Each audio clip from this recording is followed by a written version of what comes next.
કાર્યકર્તા સંમેલનમાં અહીં મંચસ્થ ઉપસ્થિત તમામ સન્માન્ય પદાધિકારીગણ અને મારી સામે ઉપસ્થિત થયેલા તમામ ક્રાંતિકારી સંઘર્ષના સાથીઓ, મીડિયાના મિત્રો, પોલીસના અધિકારીઓ, બધા જ જે પણ લોકો અહીંયા ઉપસ્થિત છે, અમને સાંભળે છે, એમને ચૈતર વસાવાના જોહાર કરું છું, ઉલગુલાલ જિંદાબાદ કરું છું।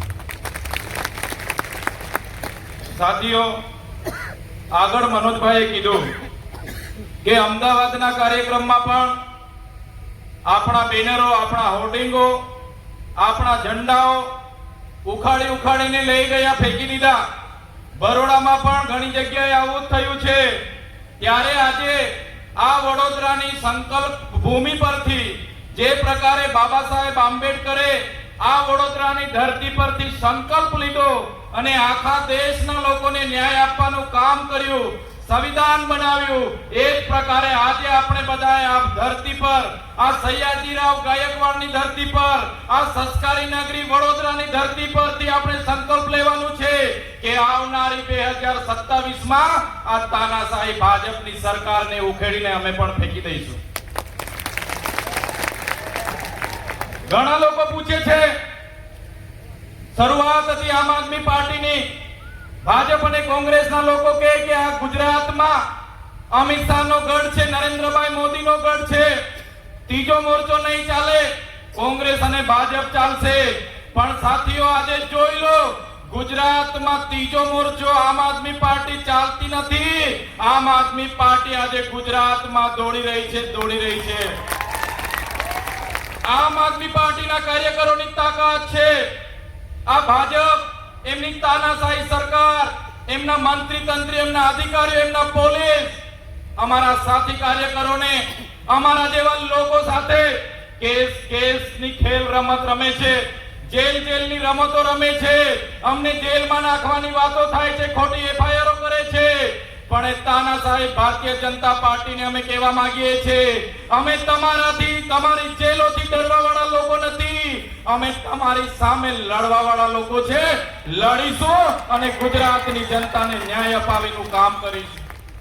કેટલાક મીડિયા વાળા મિત્રો એજન્ડા લઈને આવે છે, નેતાઓના એજન્ડામાં અમને પૂછે છે, તમારી આમ આદમી પાર્ટી આવનારા દિવસોમાં સરકારમાં આવશે તો શું કરશે? અમારી આમ આદમી પાર્ટી આવનારા દિવસોમાં સરકારમાં આવશે તો એક કર્મચારીઓના કામ કરશે, જે વર્ષો જૂના કર્મચારીઓની માંગણી છે। એ કર્મચારીઓની માંગણી, એ ચાહે આઉટસોર્સિંગ કર્મચારીઓ હોય એમને કાયમી કરવાની, એ ચાહે જૂની પેન્શન યોજના લાગુ કરવાની હોય, એ ચાહે ફિક્સ પગારદારોની વાત હોય, આમ આદમી પાર્ટી 2027માં આવશે તો પહેલું કામ ગુજરાતના કર્મચારીઓને ન્યાય આપવાનું કામ આમ આદમી પાર્ટી કરશે। સાથે સાથે જે ગુજરાતના શ્રમિકો છે, કામદારો છે, જેમને આ ભારતીય જનતા પાર્ટીમાં એમના ઉદ્યોગપતિઓ, એમના કારખાનાના માલિકો આજે પગાર સ્લીપ પણ નથી આપતા, 12 કલાક એમને કામ કરાવવામાં આવે છે। મહિનાના 4 દિવસ રજા હોવી જોઈએ, એની જગ્યાએ 31 દિવસ એમનું કામ કરાવીને શોષણ કરે છે। આજે પણ શ્રમિકોને બોનસ નથી મળતું, આજે પણ એમને ગ્રેજ્યુએટી નથી મળતી, આજે પણ એમને ઇન્ક્રીમેન્ટ નથી મળતું, આજે પણ 12% પીએફ આપવામાં નથી આવતું। ત્યારે આમ આદમી પાર્ટી જો આવનારા વર્ષોમાં ગુજરાતની તાલુકા જિલ્લા પંચાયતોમાં આવશે તો આમ આદમી પાર્ટી ગુજરાતના શ્રમિકો માટે લડશે અને ગુજરાતના શ્રમિકોને મિનિમમ વેजेसના નિયમો મુજબ એમને વળતર પણ અપાવશે, એમને બોનસ પણ અપાવશે, એમને ઓટી પણ અપાવશે, એમને 12%નું પીએફ પણ અપાવશે, એમને મેડિક્લેમ પણ અપાવશે। અને જેટલા પણ કર્મચારીઓ સાથે આ સરકાર શોષણ કરે છે, એમના ઉદ્યોગપતિઓ શોષણ કરે છે, એમના માટે આવનારા દિવસો આમ આદમી પાર્ટીનો હરેક કાર્યકર, હરેક પદાધિકારી એ શ્રમિકો માટે લડવાનું છે અને આમ આદમી પાર્ટી શ્રમિકો માટે ઊભી રહેવાની છે। કેટલાક સાથીઓ અમને સવાલો કરે કે તમારી પાર્ટી આદિવાસી સમાજ માટે શું કરશે? ત્યારે આ જાહેર મંચ પરથી એ મીડિયાના લોકો હોય, એ ભાજપના નેતા હોય, એ કોંગ્રેસના નેતાઓને પણ કહેવા માંગીએ છીએ, અમારે આમ આદમી પાર્ટીનું 2022નું મેનિફેસ્ટો તમે જોજો અને એ જ મેનિફેસ્ટો અમારો આવનારા વર્ષોમાં પણ રહેવાનો છે। ગુજરાતમાં આમ આદમીની પાર્ટીની સરકાર જ્યારે બનશે ત્યારે આદિવાસીઓની અનુસૂચિ 5 એ ચાહે કોંગ્રેસ હોય એ ચાહે ભાજપ હોય આજ દિન સુધી લાગુ નથી કરી. એ પહેલું કામ અનુસૂચિ 5 લાગુ કરવાનું કામ આમ આદમી પાર્ટી કરશે. સાથીઓ, આ મંચ પરથી તમને વિશ્વાસ આપું છું, હું ખાતરી આપું છું, જો આમ આદમી પાર્ટીની ગુજરાતમાં સરકાર બનશે તો ગુજરાતમાં ટ્રાઇબલ એડવાઇઝરી કમિટીનો ચેરમેન આદિવાસીમાંથી ચૂંટાયેલો ધારાસભ્યને અમે ચેરમેન બનાવીશું. સાથીઓ, આ મંચ પરથી તમને અમે ખાતરી આપીએ છીએ, આમ આદમી પાર્ટીની સરકાર જે દિવસે બનશે તે દિવસે ગુજરાતમાં પૈસા એક્ટ 1996 જેની અમલવારી નથી થતી ત્યારે આમ આદમી પાર્ટી આવનારા વર્ષોમાં ગુજરાતમાં પૈસા એક્ટની અમલવારી થાય, ગ્રામ સભાનો પાવર એને મળે.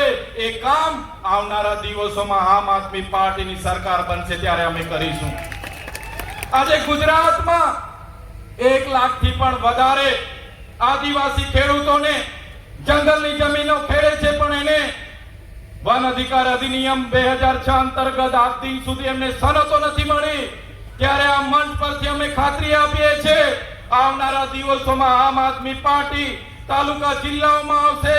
આમ આદમી પાર્ટી આવનારા દિવસોમાં 2027 ની વિધાનસભા જીતશે તો સૌથી પહેલા જે આદિવાસીઓ જંગલની જમીનો ખેડે છે એમને અમે સનતો આપવાનું કામ આમ આદમી પાર્ટી કરશે. આમ આદમી પાર્ટી આદિવાસીઓના અધિકારોની વાત હોય, पिछड़ा दलितों बात हो, खेडूतों बात हो, विद्यार्थियों बात हो कि महिलाओं बात हो, दरेक वर्ग माटे लड़वा माटे कटिबंध छे अने अमे हर हमेश गुजरातनी जनता माटे लड़ीशुं अने ए चाहे विद्यार्थीओना शिक्षणनी बाबतो हशे, खेडूतोना पाकना भावनी बाबतो हशे के खेडूतोनी जमीनो प्रोजेक्टोमां संपादन थती हशे, एने योग्य वळतर मळे, एमने न्याय मळे, ए दरेक मोर्चे आम आदमी पार्टी लड़वा माटे तैयार छे। त्यारे साथीओ आज वधारे विशेष वात अमे नथी करता। आज माननीय केजरीवाल जी अपनी मध्य पधारनार छे, एमने आपणे सांभळवाना छे, एमनो उत्साह मनोबळ वधारवाना छे। पण આજે જે બાબા સાહેબ આંબેડકરે જ્યાં સંકલ્પ લીધો તો એ ભૂમિ પર આપણે ઉપસ્થિત થયા છે, ત્યારે આ તાનાશાહી સરકાર સામે આપણે ના ઝુકેંગે ના ડરેંગે અને લડેંગે ના નારા સાથે ના સંકલ્પ સાથે ગુજરાતની જનતાને ન્યાય અપાવવા માટે આપણે આગળ વધવાનું છે। હું વિશેષ વાત નથી કરતો, એક નાના સૂત્ર સાથે મારી વાણીને હું વિરામ આપીશ। ત્યારે જોર जुल्मों के टक्कर में संघर्ष हमारा नारा है, ए नारा साथे तमे आखू ग्राउंड आपणुं गूंजे ए रीतना बधा जोरथी मारा नाराने समर्थन आपजो ए बधाने विनंती करूं छुं। जोर जुल्मों के टक्कर में, जोर जुल्मों के टक्कर में संघर्ष हमारा नारा है। धन्यवाद। जय भारत, जय आदिवासी, जय जोहार।